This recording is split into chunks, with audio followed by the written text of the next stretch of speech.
Theatre வாசலில் பார்த்தேன். Theatre வாசலில் வரும்போது பார்க்குறேன், இது ஏதோ புது படம் வந்து ரிலீஸ் ஆன மாதிரி. விடாமுயற்சிக்கும் வந்து பார்த்தீங்கன்னா இவ்வளோ கூட்டம் இருந்து சொல்லலாம். குட் பேட் இருந்தது.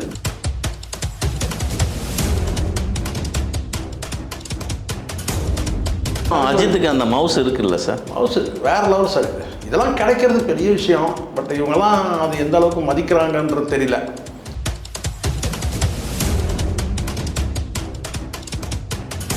ரஜினிக்கு பிறகு செகண்ட் வந்து அஜித் தான் சார் பெரிய மாஸ். ரீ ரிலீஸை ரொம்ப விரும்பி பார்க்குறாங்க. அது எனக்கு எல்லா படத்தையும் சொல்லிட முடியாது சார். இப்போது அஜித்தோட படம் பார்க்குறாங்க, ரஜினியோட படம், விஜயோட படத்தை பார்க்கலையே.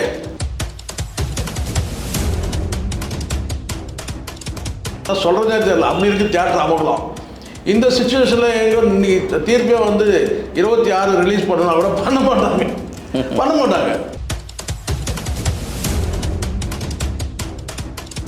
அந்த ரசிகர்களை வந்து ஒரு மதிக்காத துணி மாதிரி தெரியுது.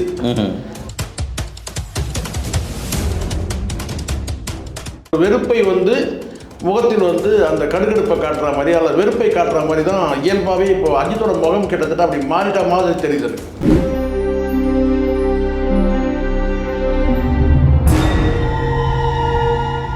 ஆடுகளம் சினிமா நேயர்களுக்கு வணக்கம். இன்றைய நேர்காணலில் நம்மோடு இணைந்திருக்கிறார் மூத்த ஊடகர் திரு சேகர் அவர்கள். சார் வணக்கம். சார் சார் வணக்கம். தமிழ்நாட்டு திரையரங்க இன்னைக்கு அதிரடியாக கலக்குது மங்காத்தா. மீண்டும் மங்காத்தா ரீ ரிலீஸ் தெரிக்க விடுது. எப்படி பார்க்குறீங்க அதை? தேட்டர்லாம் தான்றாங்க. எல்லா தேட்டரும் அதகலப்படுது. உண்மையிலே பெரிய விஷயம் சார். நான் பார்த்த வரைக்கும் அதுவும் ரீ ரிலீஸ்ன்றது சமீபத்தில் இப்போது கேப்டன் பிரபாகரன், அதுக்கப்புறம் படையப்பா, அந்த 2 வருஷத்துலையும் இது வந்து மங்காத்தா வந்து காலி பண்ணுற பார்க்கு ரீ ரிலீஸில் சொல்கிறாங்க. மிகப்பெரிய வந்து எதிர்பார்ப்பு வந்து ரசிகர்கள் வந்து இத்தனைக்கும் உங்களுக்கு நல்லா தெரியும். விடுமுறை நாளில் இன்னும் விடுமுறைக்கு இன்னும் 2 நாள் இருக்குது. 26 தான் வந்து ரிலீஸ் வந்து லீவ் இருக்குது. அந்த லீவ் நாளைக்கு அன்றைக்கி என்ன ஆகும்னு தெரியல. அது வேறு. ஸோ இவ்வளோ ஒர்க்கிங் டேயில் கூட இவ்வளோ கூட்டம், இவ்வளோ வந்து பார்த்தீங்கன்னா நான் வழியெல்லாம் நான் பார்க்குறேன், கூட்டம் நிரம்பி வழியுது. பார்த்தீங்களா சார்? போயிட்டு படம் பார்த்தேன். நமக்கு மங்காத்தா என்ன பார்த்தது தான் இல்லை, 15 வருஷம் ஆச்சு. தியேட்டர் வாசலில் பார்த்தேன். தியேட்டர் வாசலில் வரும்போது பார்க்குறேன், இது ஏதோ புது படம் வந்து ரிலீஸ் ஆன மாதிரி. விடாமுயற்சிக்கும் வந்து பார்த்தீங்கன்னா இவ்வளோ கூட்டம் இருந்து சொல்லலாம். குட் பேட் இருந்தது. விடாமுயற்சிக்கு அவ்வளோ இல்லை இருந்தது. ஆனால் இந்த மாதிரி இல்லை. ஒரு ரீ ரிலீஸ்க்கு வந்து ஒரு புது படம் ரிலீஸ் ஆனால் வந்து எப்படி வரவேற்பு இருக்குமோ அந்த மாதிரி வரவேற்பு நான் பார்க்குறேன். ஒரு தேட்டரில் தான் அப்படி சரி, இன்னொரு தேட்டரில் பார்க்கலாம். வந்து ஆந்திவேல் அப்படியே ரன்னிங்கில் வரும்போது பார்க்குறேன், அங்கேயும் கூட்டம் பயங்கரமாக இருக்குது. ஸோ எதிர்பார்த்தது தான். ஆனால் பட் இவ்வளோ எதிர்பார்க்கவே இவ்வளோ மவுசு கிடைக்கும். போலீஸ்லாம் வந்து வார்ன் பண்ணுற அளவுக்கு அங்கே வந்து ஒரு ரீ ரிலீஸ்க்கு வந்து இவ்வளோ படையப்பா கூட வந்து இப்படி ஆகலை இருந்தது கூட்டம் பயங்கரமாக. இன்னும் அஜித்துக்கு அந்த மவுஸ் இருக்குல்ல சார்? மவுஸ் வேறு லெவல் சார். இதெல்லாம் கிடைக்கிறது பெரிய விஷயம். பட் இவங்கெல்லாம் அது எந்த அளவுக்கு மதிக்கிறாங்கன்றது தெரியல. ரசிகர்கள் எந்த அளவுக்கு மதிக்கிறாங்கன்னு தெரியல. இல்லை, கிட்டத்தட்ட இந்த படம் வந்து ரிலீஸ் ஆகி 2011 நினைக்கிறேன். 15 வருஷம் ஆகுது. இப்போ 2024 இருக்கும். இப்போ நம்ம காலகட்டத்தில் அதெல்லாம் பார்த்தோம். இப்போ இருக்கிற ஜென்சி கிட்ஸு ஒரு விஷயம் இருக்குது சார். ரீ ரிலீஸ் எல்லாமே ஓடுதான்னா கிடையாது தான். சரிங்களா? அன்னைக்கு வந்து பிளாக் பஸ்டர், அன்றைக்கே அது பிளாக் பஸ்டர் தான். இன்றைக்கி வந்து பெரிய அளவில் போகுது. அஜித் படம் வந்து பெரும்பாலும் இன்றைக்கி வந்து செகண்ட் பிளேஸ் சொன்னால் இவங்க சண்டைக்கு வருவானுங்க. காக்கா கூட்டம், விசில் கூட்டம், விசில் கூட்டம். ரஜினிக்கு பிறகு செகண்ட் வந்து அஜித்துக்கு தான் சார் பெரிய மாஸ் இருக்குது. அது ஏற்கனவே குமுதமில் கூட ஒரு ரிப்போர்ட் எடுத்தாங்க. ரஜினிக்கு பிறகு அஜித்து தான் நெக்ஸ்ட்டு ஃபேன்ஸ் தான் அவருக்கு தான் அப்படின்ற மாதிரி இருந்தது. ஆனால் இன்றைக்கி வந்து ஒரு பிம்பம் கட்டமைக்கப்பட்டு ஏதோ விஜய்க்கு தான் கூட்டம், ரசிகர்கள் நிறைய இருக்கிற மாதிரி பண்ணாங்க. அது ரீ ரிலீஸில் பார்த்தீங்கன்னா தெரிஞ்சிச்சு. அது சச்சினாக இருக்கட்டும், அது ஒரு ஃப்ரெண்ட்ஸாக இருக்கட்டும், கில்லியாக இருக்கட்டும், இது எல்லாமே வந்து ரீ ரிலீஸில் வந்து மக்கள் கொண்டாட்டமே இருக்காது. இப்போ சந்திரமுகி நாளைக்கு ரீ ரிலீஸ் ஆனால் கூட பார்த்தா மிகப்பெரிய கூட்டம். ஆனால் ரஜினி ஃபேன் படையப்பாக்கு எப்படியோ அந்த மாதிரி. நான் பார்த்ததுக்கு தளபதிக்கு நாங்கள் போய் பார்த்தோம். நைட் ஷோ போனோம். அடேங்கப்பா எவ்வளோ கூட்டம். தளபதின்றது முந்தைய படம், சந்திரமுகிக்கும் முந்தைய படம். அப்படி இருக்கும்போது இங்கே வந்து நான் பார்க்குறேன் வந்து பயங்கரமாக இருக்குது கூட்டம். தியேட்டரில் வந்து என்ன போலீஸ் வந்து ஒழுங்குபடுத்துகிற மாதிரி தான் சூழல் இருக்குது. எனக்கு என்ன அந்த ரீரிலீஸ்ன்றது ஒரு புதிய ட்ரெண்ட் ஆகிடுச்சு. இது இன்னொரு வியூவில் நான் பார்க்குறேன். எப்படி பார்க்குறேன்னா, இந்த மாதிரி ரீரிலீஸ் வந்து படம் வந்து ரிலீஸ் ஆகுதுல்ல, எந்த படம்லாம் ரிலீஸ் ஆகுது பார்த்தீங்கன்னா அன்றைக்கி வந்து வெற்றிகரமாக ஓடின படம் தான்.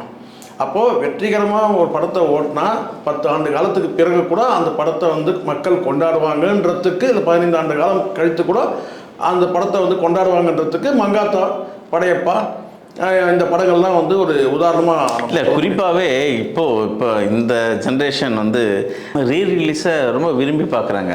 அது எனக்கு எல்லா படத்தையும் சொல்லிட முடியாது சார். இப்போது அஜித்தோட படம் பார்க்குறாங்க, ரஜினியோட படத்தை, விஜயோட படத்தை பார்க்கலையே, அதான் ஏமாத்திட்டாரு. அதுதான் அது நீங்கள் ஜனநாயகம் நீங்கள் இல்லை, ஜனநாயகனுக்கு வரலைன்னு சொன்னீங்கன்னா விஜயோட அந்த ரீரிலீஸ் படம் வருதுன்னாங்க. அது போகிறதுக்கு அதுதான் நான் சொல்கிறேன். காரணம் என்னென்னா, ஒரு தரமான படைப்பு இருந்ததுன்னா அதை பார்ப்பாங்க. சச்சின் வந்து அப்போவே அது ஃப்ளாப்பு. ஒரு படத்தை வந்து ஆர்கானிக்காக அந்த படத்தோட வந்து வெற்றி எப்படி ஓடுதுன்றது ஒன்று இருக்குது.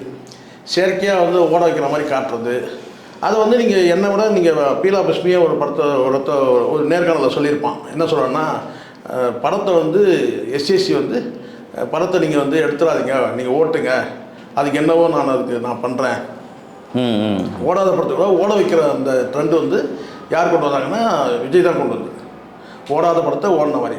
அப்போ ஓடாத படத்தை மீண்டும் கொண்டு வந்து நீங்கள் ஒரு 10 ஆண்டு காலம் கழித்து நீங்கள் காட்டினாலும் அந்த படம் வந்து வெற்றி அடையாது. அதுதான் உங்களுக்கு உதாரணம். கில்லியாக இருக்கட்டும், ஃப்ரெண்ட்ஸாக இருக்கட்டும், சச்சினாக இருக்கட்டும், குஷியாக இருக்கட்டும், இப்படி எந்த படமும் ஓடலை விஜய்து. ஏன்னா அந்த படம் ரிலீஸ் ஆகும்போதே ஓடலை.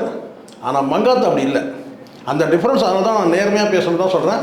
விடாமுயற்சியை காட்டும். அது ரிலீஸ் ஆகும்போது எவ்வளோ கூட்டம் இருந்தால் அதை விட 2 மடங்கு கூட்டம் இப்போ மங்காத்தா நான் பார்க்குறேன். ஆனால் அஜித்துக்கு மங்காத்தா ஒரு ஸ்பெஷல் படம் தானே சார்? அதெல்லாம் அஜித்தோட 50வது படம். அதுதான் நான் சொல்கிறேன். தரமான படங்கள் நீங்கள் எடுத்தீங்கன்னா, நடிகர்கள் ஒரு பக்கம் ப்ளஸ்ஸாக இருந்தால் கூட, அன்றைக்கி வந்து மங்காத்தா வந்து நீங்கள் தரமான படம், அதுக்கும் சண்டைக்கு வருவாங்க சில பேர். என்னன்னு கேட்டால், அந்த படத்தை அப்படி என்ன குவாலிட்டி இருக்குது, அந்த படத்தில் என்ன வந்து பணத்தை கொள்ளடிக்கிறது தானே, அதிகாரிகளே சேர்ந்து கொள்ளடிக்கிறாங்க படத்தை, கதைக்குள்ளே போயிடுவாங்க. நான் அதை சொல்ல வரல. அந்த எடுத்த மேக்கிங் வந்து மக்களுக்கு பிடிச்சிருந்து அது மிகப்பெரிய வந்து பிளாக் பஸ்டர் படமாக ஆச்சு. அந்த மாதிரி வந்து படங்கள் வந்து நல்ல கதை அம்சத்தோடு சேர்ந்து பல அம்சங்களும் சேர்ந்து படம் வெற்றிகரமாக ஓடிச்சுன்னா அந்த படத்தை 10 ஆண்டு காலம் கழித்து கூட அது பார்ப்பாங்க. அதுக்கு முக்கிய காரணம் வந்து கதாநாயகன் இருந்தால் கூட, அது ரஜினியாக இருக்கட்டும் அல்லது அஜித்தா இருந்தால் கூட, அந்த படம் வந்து வெற்றிகரமான வந்து ஒரு தயாரிப்பு.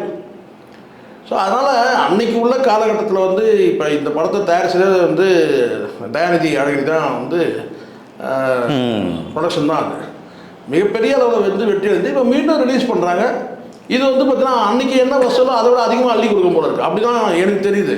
ஏன்னா அடுத்தடுத்து உங்களுக்கு வந்து விடுமுறை நாட்கள் வர்றதுனால கண்டிப்பாக வந்து சண்டே வரைக்கும் மிகப்பெரிய தேட்டர்கள்லாம் அதகப்படுது. மீண்டும் ஒரு பிளாக் பஸ்டர் கொடுத்து கண்டிப்பாக தேட்டர்லாம் அதகப்படுதுன்றேன். வழியெல்லாம் நான் பார்க்குறேன். என்னன்னா இது இன்றைக்கி இத்தனையும் ஒர்க்கிங் டே இருக்குது இல்லை. ஸோ அதனால் அதுவும் நைட் ஷோலாம் எப்படி இருக்குன்னு பார்த்துங்க. அதனால் படம் வந்து இது வந்து இன்றைக்கி நீங்கள் சொன்ன மாதிரி இது ஒரு ட்ரெண்டு. ரீரிலீஸ்லாம் வந்து வெற்றிகரமாக ஓடணும். அதில் வந்து எந்த படம் வந்து வெற்றிகரமாக ஓடிச்சோ, எந்த ஹீரோ ஓடிச்சோ அதுதான் ஓடுதை தவிர எல்லா ரீரிலீஸும் ஓடலை. அதனால் தான் அது வந்து ஒரு எடுத்துக்காட்டே என்னன்னு கேட்டால், இங்கே வந்து படையப்பா, மங்காத்தா, அப்படியே நீங்கள் வந்து போனீங்கன்னா ஃப்ரெண்ட்ஸு, குஷி, சச்சின் வரைக்கும் நீங்கள் பார்க்கலாம். ஓடலை. மங்காத்தாவில் என்ன ஸ்பெஷல் சார்? ஒரு கதையில் எனக்கு தெரிஞ்ச வரைக்கும் வந்து பார்த்தீங்கன்னா, கதைன்னுலாம் பார்த்தோன்னா நம்ம வந்து பாரபட்சமாக பேசணும் சார்.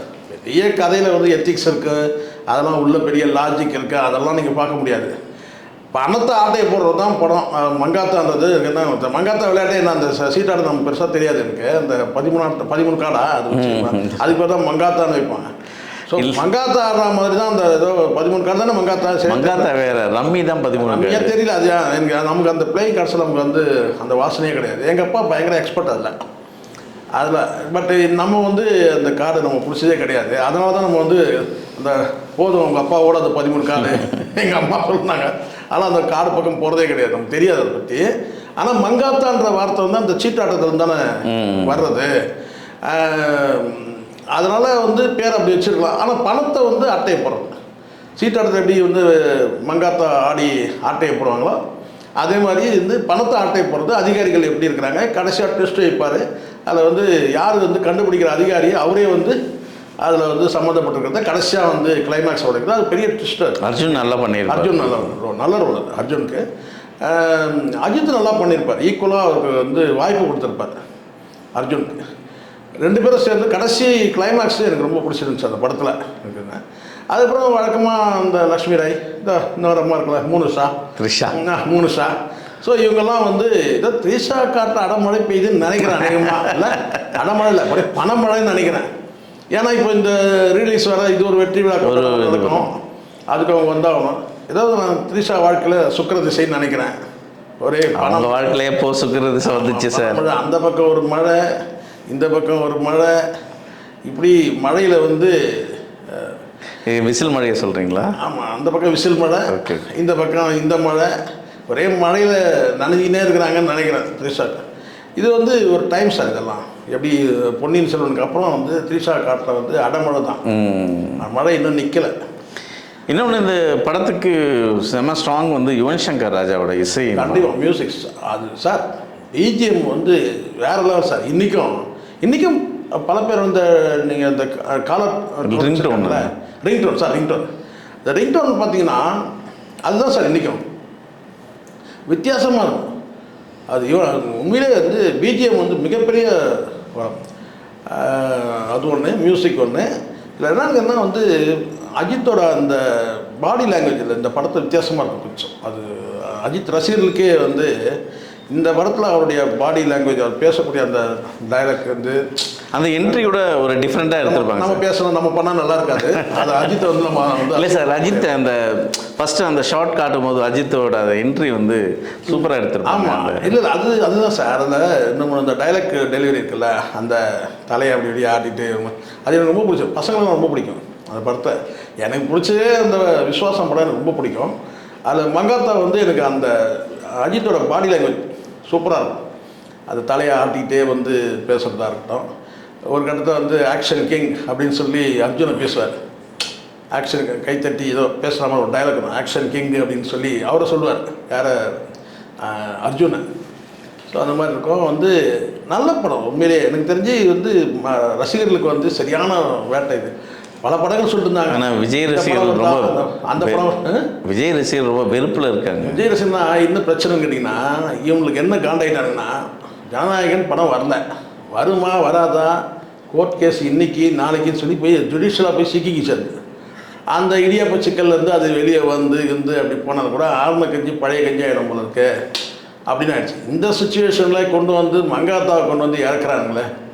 மங்காத்தா தேட்டரில் பார்த்தீங்கன்னா வந்து என்ன சொல்கிறதே தெரியல, அப்படி இருக்குது தேட்டர் அமங்கலம். இந்த சுச்சுவேஷனில் எங்கே இன்னைக்கு தீர்ப்பே வந்து 26 ரிலீஸ் பண்ணணும் கூட பண்ண மாட்டாங்க. இப்போ இன்றைக்கே வந்து ஜனநாயகம் நீங்கள் ரிலீஸ் பண்ணிக்கலாம் சொன்னால் 26 வந்து ரிலீஸ் ஆகாது. காரணம்னா இன்றைக்கி நான் தேட்டரில் பார்க்கும்போது அந்த மாதிரி இருக்குது. எங்கே ஜனநாயகனை இறக்குறது? இதுவே பயங்கரமாக இருக்குது இந்த கூட்டம். அப்போ ஜனநாயகன் வந்து வசூல் அடிப்படையில் அப்போ இப்போவும் நடக்காது. அப்போ இந்த ஒரு ஏறக்குறைய இந்த 1ஆம் தேதி மேலே போயிடும்னு வச்சுக்கலாம், பிப்ரவரி வரைக்கும் அப்படியே கடந்து போயிடும். இந்த வாரம் ஃபுல்லாகவே போயிடும் சார். புரியுது. அப்போது அதுக்கப்புறம் வந்து எலெக்ஷன் கோட் ஆஃப் கான்டக்ட் அது இது இருக்குது. அப்போ ஜனநாயகன் அவ்வளோதானா? இது எந்த நாட்டில் பேரை வந்து ஜனநாயகன் வச்சாங்களோ அது போயிடுச்சு. எனக்கு என்னவோ வந்து வாய்ப்பு இல்லை தான் நினைக்கிறேன். அது வந்து நம்ம ஒன்றும் வெறுப்பு கிடையாது, எந்த ரூட்லேயும் யோசிக்கவே முடியல. சரி, இவங்க அந்த வெற்றி தொலை பற்றி வந்து யோசிக்காமல் படத்தை ரிலீஸ் பண்ணால் எப்போனா தீர்ப்பு வந்துச்சுன்னா ரிலீஸ் பண்ணிடலாம்னு வச்சுக்கோங்களேன். பட் தீர்ப்பும் வந்த படம் தெரியல. தீர்ப்பு வந்தாலும் வந்து அப்பீல் ஏதாவது போவாங்களான்னு என்னன்னு தெரியல. என்ன ஒரு ஆறுதல் ப்ரைஸ் கேட்டால் எல்லாருக்கும் வாயில் வச்சு ஊதுறதுக்கு ஒரு பிகில் சார், பிகிலா அது விசில் கிடச்சிச்சு, அவ்வளோதான். இப்போதைக்கு ஆறுதல் இதை வச்சுருந்தா கொஞ்ச நாளைக்கு இந்த வாயில் இதை வச்சு ஊதிடுங்க அப்படி ஆயிடுச்சு.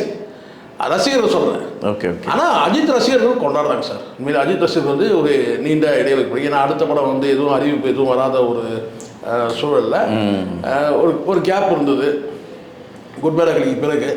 அதை கொண்டாடுறாங்க. எனக்கு ஒரே ஒரு விஷயம் மட்டும் என்னன்னா, இந்த அளவுக்கு வந்து நான் வரும்போது ஒரு தேட்டரில், அதுவும் பெரிய காம்ப்ளெக்ஸ், அது அவ்வளோ கூட்டம் வந்து இருக்கும்போது இது வரைக்கும் அஜித் வந்து ரசிகர் மன்றத்தெல்லாம் கலைச்சிட்டாரு தான் சார். அது ஊருக்கே தெரியும் சார். கலைச்சிட்டாரு, ரைட்டு, எல்லாம் ஓகே. பட்டு அந்த ரசிகர்களை வந்து ஒரு மதிக்காத துணி மாதிரி தெரியுது.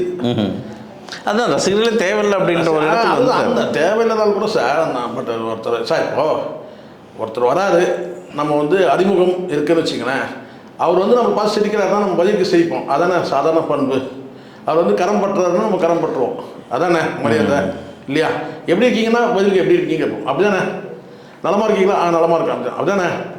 அப்போது ஒரு ரசிகர்கள் கூட்டம் வந்து ஒரு மனுஷன் வந்து ஒரு கொண்டாடக்கூடிய சூழ்நிலை, அவங்களாம் எனக்கு தேவையில்லைன்ற மாதிரி அது இல்லை சார், அதுதான் அஜித் இல்லை சார், அஜித் என்னோட வேலை இது, உன் வேலையை நீ பாரு, படம் பார்த்தியா போ, ரைட்டு சார், நீ ஏன் நடிகர் கூட சுத்துறன்னு சொல்கிறாருல்ல. அதெல்லாம் ரைட்டு சார், அதெல்லாம் ஒரு பக்கம், அதெல்லாம் அக்செப்ட் பண்ணிக்கலாம், நீங்கள் சொல்கிறதெல்லாம் கரெக்டு தான். ஆனால் ஒரு சினிமா வந்து பார்த்து ரசிக்கிற ஒரு மக்கள் வந்து உங்கள் அந்த ரசிகர்களுக்குள்ளன்னு ஒரு மரியாதை இருக்குல்ல, ரசிகருக்குன்னு ஒரு மரியாதை இருக்குல்ல, அது ஏதோ அந்த இடத்துல ஒரு வேண்டாம் விருப்பா. இப்போ நேரடியாக சொல்லிடுறேன், இப்போ எதாவது கலையில் விட்டுட்டு இப்படி எதாவது பேசி அப்புறம் அவனுங்க வந்து ஏற்கனவே இந்த பக்கம் காக்கா கூட்டம் நம்மளை வந்து விரோதி மாதிரி பார்க்குறானுங்க. இப்போ இன்னொரு பக்கம் இதை சொல்லிட்டோன்னா இன்னொரு பக்கம் அஜித் ரசிகர்கள் நம்ம வேணும். அதாவது ரசிகர்களை எப்படி பார்க்குறாருன்னா, அஜித்து இப்போது ஹாஸ்பிட்டலுக்கு எப்போ நீங்கள் போயிருப்பீங்க, இந்த மகப்பேறு மருத்துவமனைக்கு போயிருப்பீங்கள்ல, அப்போ அவங்க ஒரு 9 மாதம் நிறைமாத கர்ப்பிணி என்ன செய்யணும், இடுப்பில் கை வச்சுட்டு ரொம்ப அன்ஈஸியாக பார்ப்பாங்க நம்மளை, பார்த்துருக்கலாம் நீங்கள் அந்த ஃபேஸ் சொல்கிறேன், இடுப்பில் கை வச்சுட்டு கொஞ்சம் அன்ஈஸியாக பார்ப்பாங்க, ரொம்ப கஷ்டப்படுற மூச்சு விட்டு பெருமூச்சு விட்டுன்னு ரொம்ப முகத்தை ஒரு மாதிரி வச்சு. அஜித் பெரும்பாலும் இப்போ முகம் அப்படி தான் இருக்குது. அஜித்தோட முகம் பெரும்பாலும் வந்து சாதாரணமாகவே ரசிகர்கள் எங்கேயாவது அவரை வந்து ரெஸ்பாண்ட் பண்ணாங்கன்னா, அஜித்தோட முகம் வந்து நான் கேட்டேன்னா நான் ஒரு வெறுப்பாக பார்க்குற மாதிரி, ஒரு வெறுப்பை வந்து முகத்தில் வந்து அந்த கடுகடுப்பை காட்டுற மாதிரி அல்லது வெறுப்பை காட்டுற மாதிரி தான் இயல்பாகவே இப்போ அஜித்தோட முகம் கிட்டத்தட்ட அப்படி மாறிட்ட மாதிரி தெரியுது எனக்கு. அதுக்காக கேப்பாக்குலா வந்து போஸ்ட் கொடுக்கும்போது சிரிக்கிறாருன்னு நீங்கள் சொல்லுவீங்க, கரெக்ட் தானே?